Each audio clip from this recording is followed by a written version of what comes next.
You ready?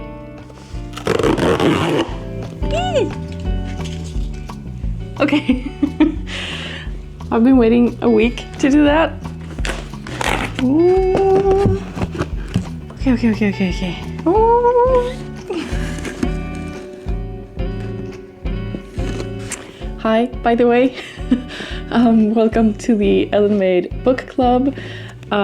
I ordered a bunch of books and I really want to show them to you. I'm very excited. I haven't been buying a lot of books the last few years, so I feel like I have a lot to catch up on. And most of these books are from last year, or some of them are from 2022, some of them are from 2021. I think one of them is from 2024. And yeah, there's a pretty good mix in here, I think.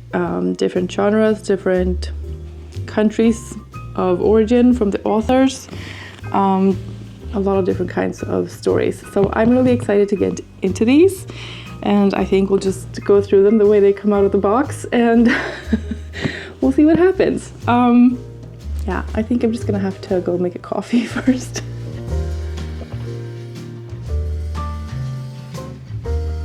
I'm having a hard time getting started, I think, because I'm not always a very talkative person. I'm very much an introvert and I need my quiet time.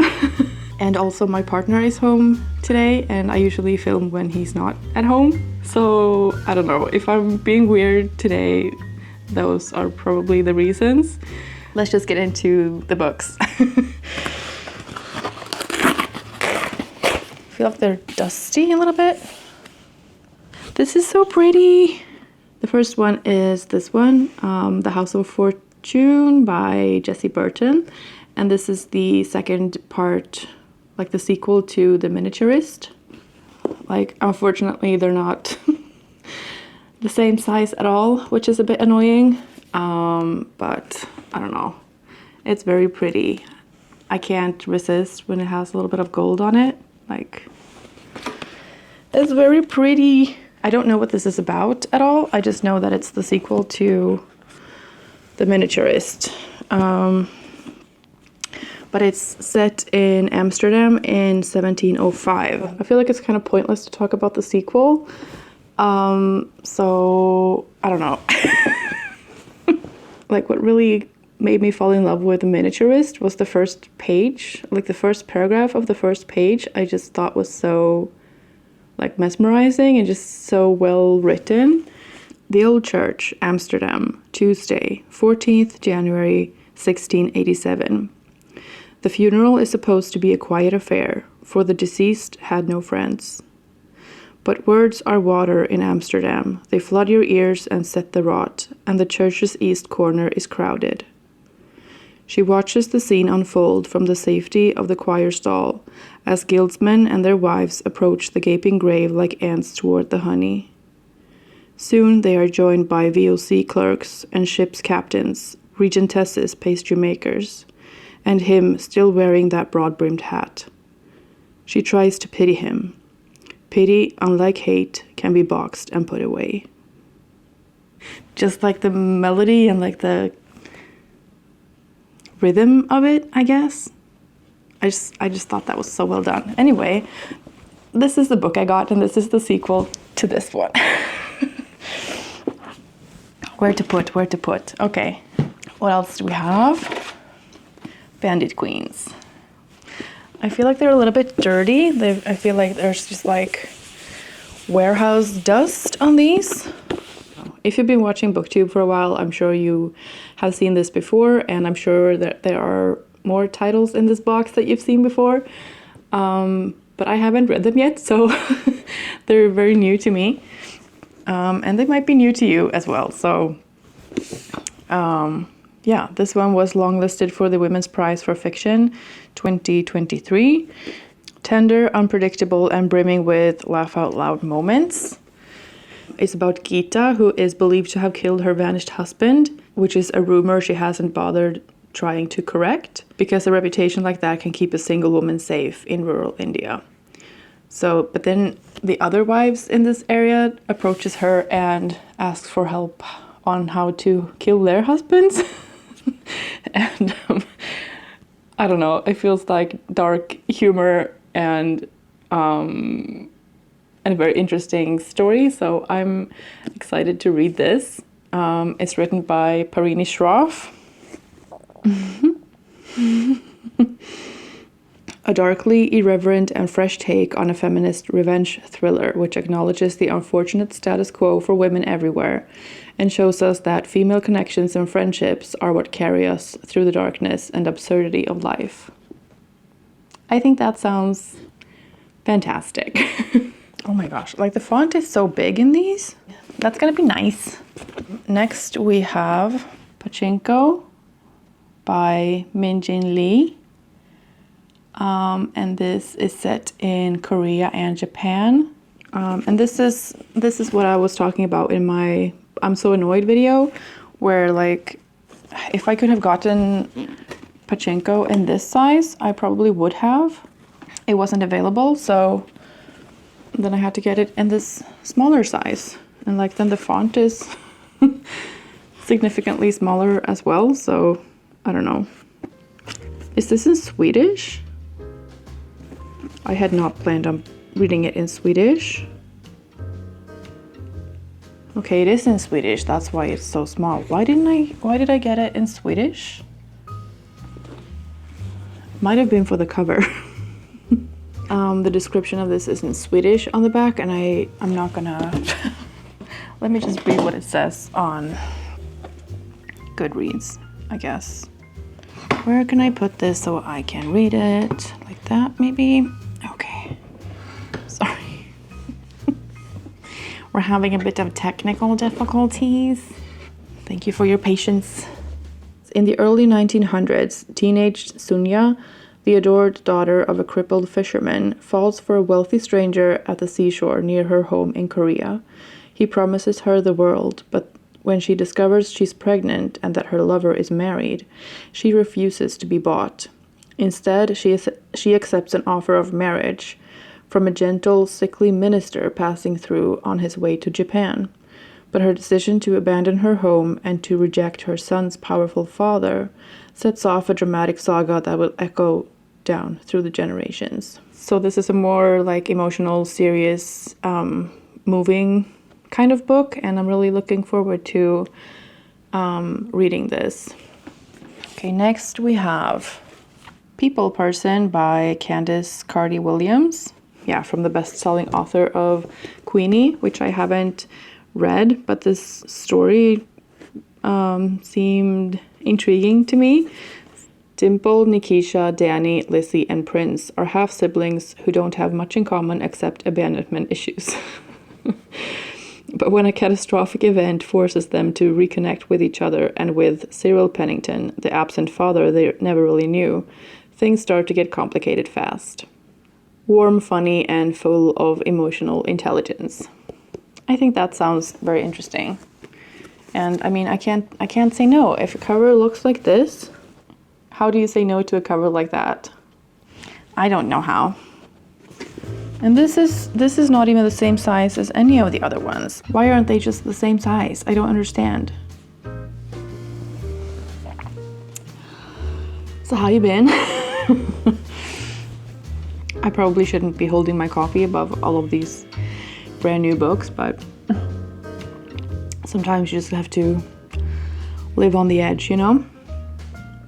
Okay, this next one is one that I'm not sure if I'm happy that I bought or not, but I have it, and it is Assistant to the Villain by Nicole Maehrer. This one has also been all over booktube and book talk. It's supposed to be a laugh-out-loud fantasy romance about the assistant to an evil villain and their unlikely love story. So I'm expecting this to be funny and different, and I'm getting what's it called? What's it called? You know, the animated movie with all the minions? What's it called? The villain? What's it called? I can't remember what it's called. I can't remember what it's called. You know what I mean. I'm getting that. I'm getting that villain and a bubbly little assistant, and they fall in love, and I just think that sounded really cute. I've seen some mixed reviews on this. I try not to look at too many reviews before I've read the book, because I don't like spoilers. And not only spoilers like what's going to happen in the book, but I don't want other people's opinions of a book to influence my experience of reading it, if that makes sense. Yeah, it does make sense. I'm sure you know exactly what I mean. I don't know why I said that. Yeah, I don't know what else I need to say about this.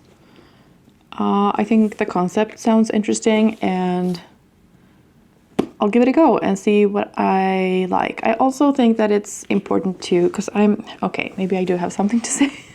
Like some of the books in this box are a bit more serious, like this one. And I just think that I can get very like emotionally drained, or like emotionally, like if I read too many heavy things, my heart gets very heavy. So I need to mix it up with something lighthearted and something heartwarming and funny. And maybe this isn't the best book ever. I don't know. Maybe I'll love it. But I'm really happy to have it. Just, you know, palate cleanser, pick me up kind of thing. What else do we have? Let's see what this is.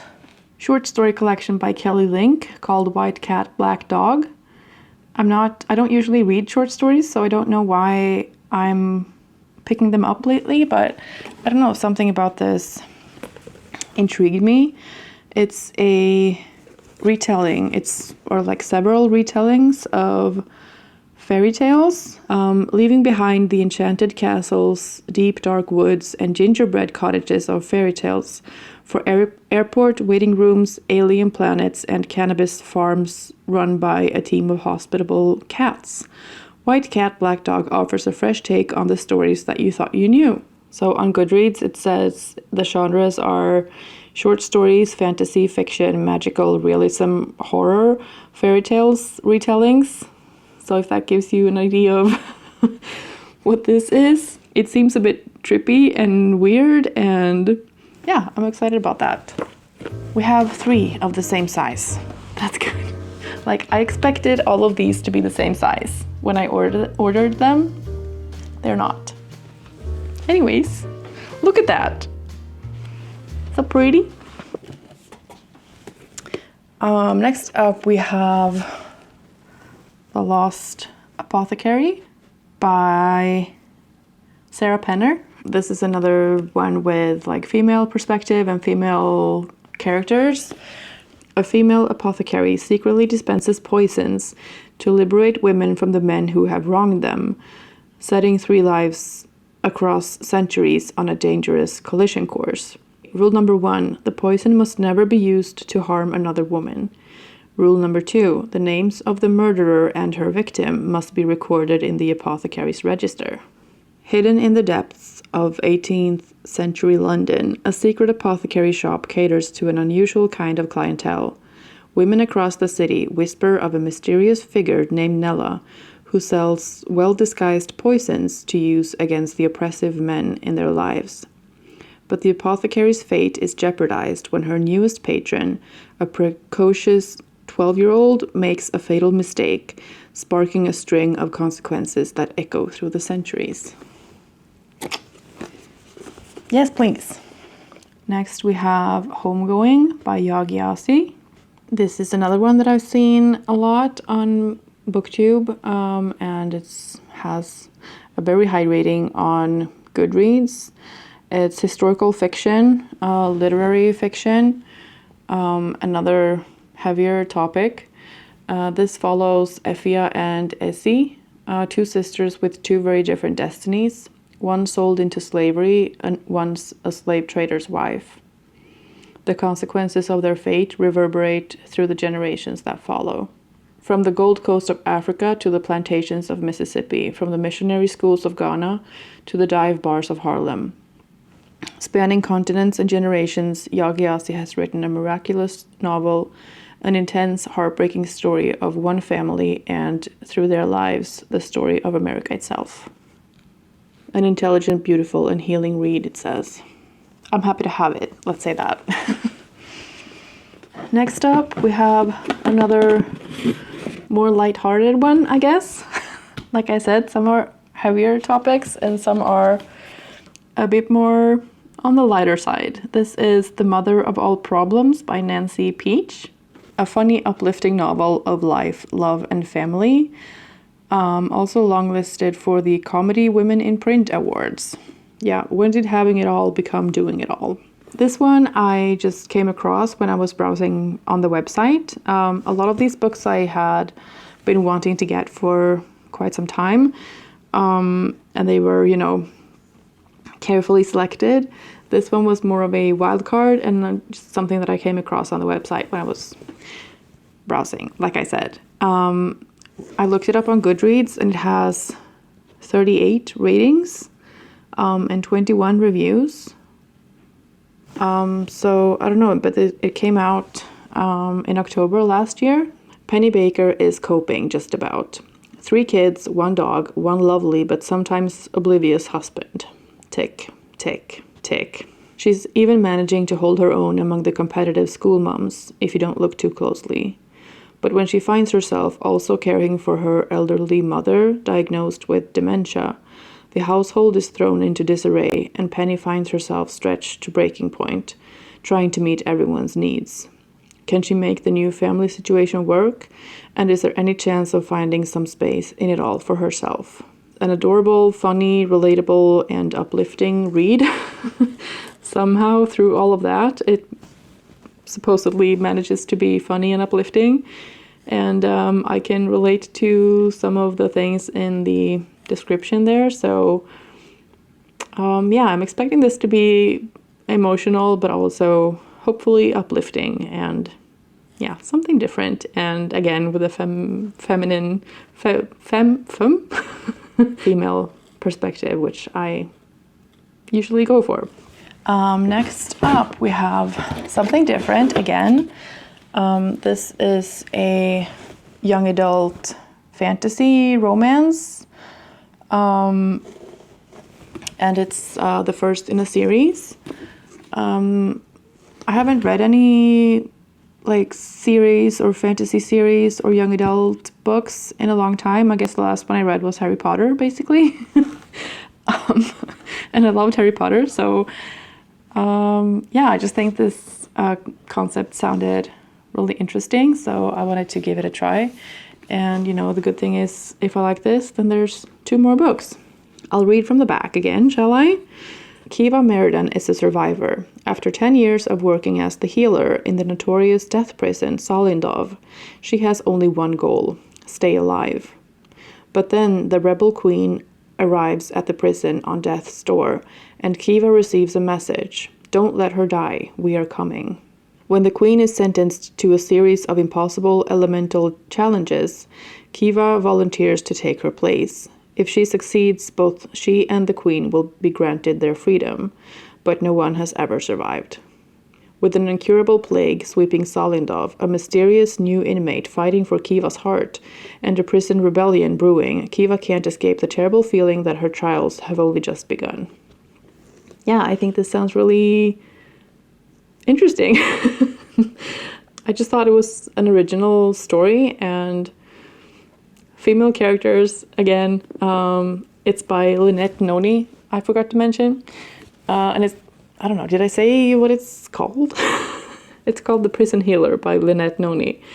I like it. The cover is saying my name, Next up, we have a Swedish book that I decided to get in English, which I've never done before. This is Stolen by Ann-Helén Laestadius, translated by Rachel Wilson Broyles. So this is a contemporary crime novel about the indigenous people in Sweden. 9-year-old Elsa lives just north of the Arctic Circle. She and her family are Sami, Scandinavia's indigenous people. Yeah, it's Scandinavia's indigenous people. They live in an area that, crosses into Norway and Finland and Sweden, and make their living herding reindeer. One morning, Elsa witnesses a brutal crime. She recognizes the perpetrator, but refuses to tell anyone, least of all the Swedish police force, about what she saw. A decade later, Elsa finds herself the target of the man she first encountered all those years before, and something inside her finally breaks. The guilt, fear, and anger she's been carrying since childhood come crashing over her like an avalanche and lead Elsa to a final catastrophic confrontation. Yeah, I'm really interested to read this. I don't know much about the Sami culture or people. I know that they are, like all indigenous peoples, sort of in conflict with the state on a lot of issues. So I'm excited to read this and learn a bit more. I know it's not a nonfiction book, but it's just, an insight into the culture and reality and sort of, way of life. I just think it's so easy to sort of just look so far away. Like, I've intentionally been trying to diversify my bookshelves a little bit with some of these books, to have some authors that are from different countries and different cultures. But there's also, things happening in my own country that's also about, diversity and culture and people's rights and the conflicts that arise from that. And like, as much as I want to support people of color in the US, there's also like people in my own country that also need to have their voices heard. And yeah, I just I feel like this was a very good choice. That's what I'm trying to say. And if you haven't read this before, I would encourage you to check it out. I haven't read it yet, but I have confidence that it's going to be great. The next one is another young adult book, Only This Beautiful Moment by Abdi Nazemian. This is a contemporary and historical queer fiction. I'm gonna disappear soon behind my pile of books, but that's, the point. This is set in Los Angeles and Tehran, and it's has 3 timelines. So it's 2019, 1978, and 1939, and it follows 3 men in 3 generations, I think. Figured I should have some male characters. It says, 2019. Mood is an out gay teen living in Los Angeles with his distant father, Saeed. On a visit to see his grandfather, Bobby, in Iran, the revelation of family secrets will force Mood in a new understanding of his history, his culture, and himself. And then in 1978, we follow Saeed, who is an engineering student with a promising future ahead of him in Tehran. But when his parents discover his involvement in the country's burgeoning revolution, they send him to safety in America, a country Saeed despises, where he's forced to live with the American grandmother he never knew existed. And then in 1939, we follow the grandfather, Bobby. Bobby, the son of a calculating Hollywood stage mother, lands a coveted MGM studio contract, but the fairy tale world of glamour he's thrust into has a dark side. A queer epic, a defiant piece of art. Yeah, I think that sounds very interesting. Okay, and then we have River Spirit by Leila Aboulela. 1880s Sudan. When Akuani and her brother are orphaned in a village raid, they are taken in by Yasin, a young merchant whose vow to care for them will tether him to Akuani throughout their lives. As revolution brews, Sudan begins to prize itself from its Ottoman rulers, and everyone must choose sides. Yasin feels beholden to stand against the self-proclaimed Mahdi, a decision that threatens to splinter his family. Meanwhile, Akuani grows into womanhood and travels alone across the fractured country, sold and traded from house to house, with only Yasin as her intermittent lifeline. Their struggle will mirror the increasingly bloody struggle for Sudan itself, for freedom, safety, and the possibility of love. I think that sounds really interesting. I've never read anything set in Sudan or by a Sudanese author, so excited to read this one as well. So now you might be thinking that this haul is over because this box is empty, but this order actually came in 2 parcels. So I'm just going to open this one and show you the rest of the books. Let me start with this one, As Long as the Lemon Trees Grow by Zoulfa Katouh. So this one you might also have seen all over booktube already, but I haven't read it yet. It's a historical, sort of contemporary historical fiction. It says it was the nominee for Best Young Adult Fiction. I didn't know this was young adult, but never mind. It's set in Syria, and I'll just read the back again. A year ago, before the revolution, Salama watched her brother marry her best friend Leila, and wondered when her own love story might begin. Now she works at the hospital, helping those she can, closing the eyes of those she can't. Leila and her unborn baby are all Salama has left. Unless you count cough, but he's an hallucination, a symptom of the horrors she's seen. Every day he urges Salama to leave Syria. Every day she refuses. Until she crosses paths with Kenan, the boy with the vivid green eyes, who wants to stay and risk his life for everything the country could be. So I'm expecting this to be another heavier and more emotional read. I'm intrigued to read something set in Syria, and I'm also intrigued by the dilemma that she finds herself in and what's going to happen with that. So yeah, I'm really happy to have this. Just like the rest of the books in this ever-growing pile. And I still have, it's just 2 books left now, and I think I'm going to have to hurry up if I'm not going to run out of space on this memory card. But the next one is The Maiden by Kate Foster. I've seen a few people commenting like it's a boring cover, or like it looks like any other cover, but I thought it was really pretty. I thought the story sounded really interesting, and then the day after I placed the order, I found out that it was on the long list for the Women's Prize. So that was a happy surprise. And this is set in Scotland, if I'm not mistaken. Edinburgh, October 1679. Christian Nimmo is arrested and charged with the murder of her lover, James Forrester. News of her impending trial is splashed across the broadsides, with headlines that leave little room for doubt. Adulteress, whore, murderess. Only a year ago, Lady Christian was leading a life of privilege and married respectability. What led her to risk everything for an affair? And does that make her guilty of murder? She wasn't the only woman in Forrester's life, and certainly not the only one who had a motive to kill him. I think that sounds super interesting. And then the last one, I think came out in February this year, and it is Hours by Phillip B. Williams. So this is historical fantasy, I think, over 500 pages, and it's a big book. It's very like soft.